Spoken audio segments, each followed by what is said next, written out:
According to Finder, over 50% of Brits only have £1,000 in savings, and if they were to lose their job, they would only last a month. Now, this is not a great position to be in. I mean, for me, I'd rather be in a position to want to leave my job rather than to have to lose my job. So today we're going to look into why you're going to need an emergency fund, and I'm going to share with you the system that I'm putting in place, which you can copy, adapt and use to suit your situation. Before we move on, let me quickly answer a question that some of you might have, which is, how much should you save as an emergency fund?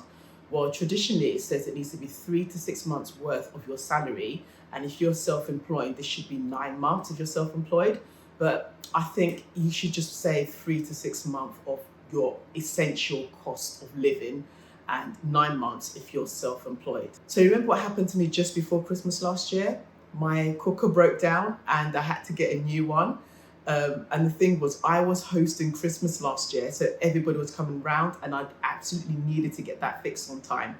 Although I did not lose my job, having an emergency fund was critical to that situation. I mean, if I didn't have the emergency fund, I'd most have to borrow money of someone to try and pay for a new cooker, or see if I could do some sort of financial plan, get it on credit. And even to do that, that's assuming that I already have a good credit rating for the companies to even borrow me the money to be able to purchase the cooker. So you definitely want to have some sort of emergency funds available for unplanned events and unplanned financial emergencies.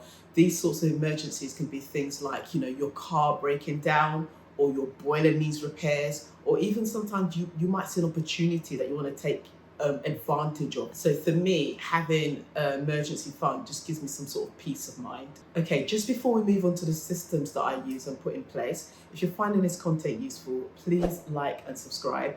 I release videos weekly on planning techniques using agile methodology, giving you updates on my side hustles and achieving our goals. So the system that I have in place consists of 2 current accounts. Yes, I said 2.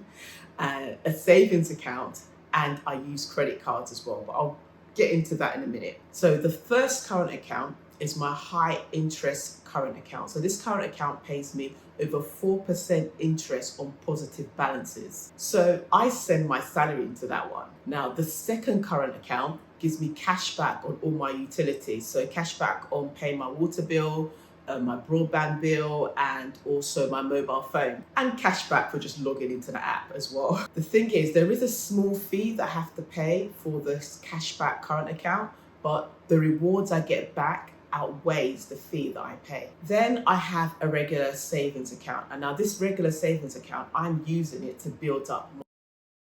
I set up a system so that all my credit cards gets paid in full every month, and that payment comes out of the high interest current account. Now, this high interest current account pays me interest every month. And the thing I love about this is it compounds. Then I send a fixed amount into my cashback current account every month.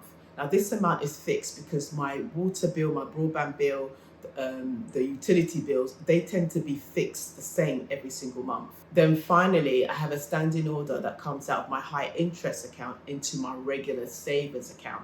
And that regular savers account is also high interest, and I'm using that to build up my emergency fund. Now, the great thing about this system is everything is absolutely automated. I don't need to think about it or touch anything about it, it just sort of does it itself.